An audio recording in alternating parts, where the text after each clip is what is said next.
Get Out, directed and written by Jordan Peele, is a contemporary horror movie that focuses on the horrifying acts of racism and how it still exists today.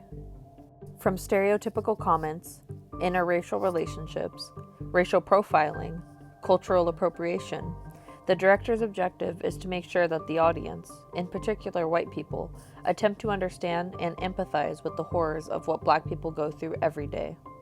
While driving on the road, a white police officer pulls over Chris's girlfriend, but instead of speaking with her, the driver, he interrogates Chris, who is the innocent passenger of the vehicle. It is racially motivated that Chris is interrogated by the police rather than the very driver of the vehicle that has been stopped. This further illustrates racial profiling. Similarly, research shows evidence that Black drivers are more likely to be stopped by police than white drivers. I didn't ask who was driving. I asked to see his ID. Yeah, why? That doesn't make any sense. Here. No. Fuck that. You don't have to give him your ID because you haven't done anything wrong. Baby, it's okay. Come on. Anytime there's an incident, we have every right to ask. Bullshit. Many people assume that we are in a post-racial world, but that lies very far from the truth. Studies show that throughout the course of a Black man's life, he experiences a 1 in 1,000 chance to be killed by police. The premise of the story is Chris, a young Black man who is traveling to meet his white girlfriend's family for the weekend. The main concept of the film is white people colonizing the bodies of Black people through an esoteric method of hypnosis. It's not enough for white people to appropriate the culture.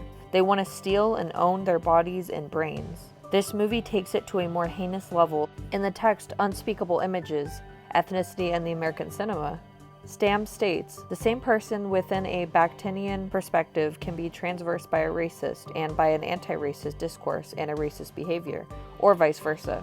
Be anti-racist on a cultural plane, but racist on an economic plane. Non-racist by day, but racist by night. This text is relevant to the film in the sense that the white characters in the movie claim to be anti-racist, but their actions prove otherwise. One specific example is where Rose's relatives assume that simply due to his race and past experience in golf, Chris would be interested in hearing about Tiger Woods.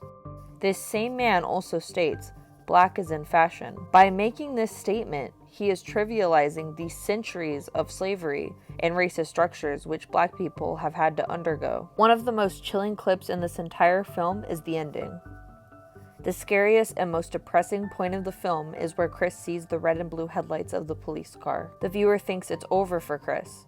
They believe the worst is going to happen, that Chris is about to be arrested, or worse, killed. The whole film illustrates that sometimes the scariest thing in a movie is not necessarily paranormal, but the heartbreaking truth of reality. Once the viewer realizes it's his Black friend stepping out of the police car, the viewer is filled with catharsis.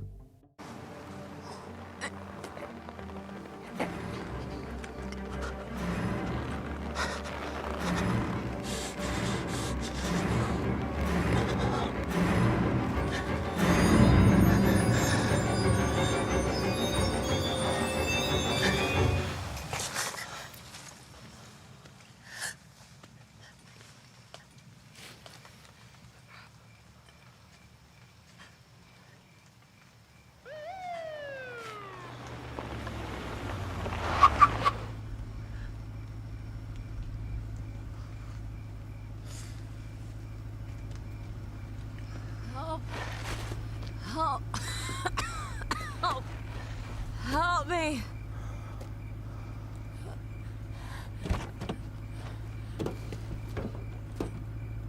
Shit!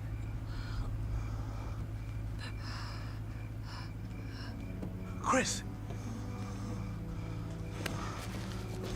It's only in a racist world that we would come to the conclusion that the Black man will be arrested for the killing of the white woman. This film should be studied in our class because of how relevant it is. Racism very much still exists in our world, but Get Out makes the powerful statement that we can all use our awareness to demolish racist structures and thus the very system within which they are allowed to exist.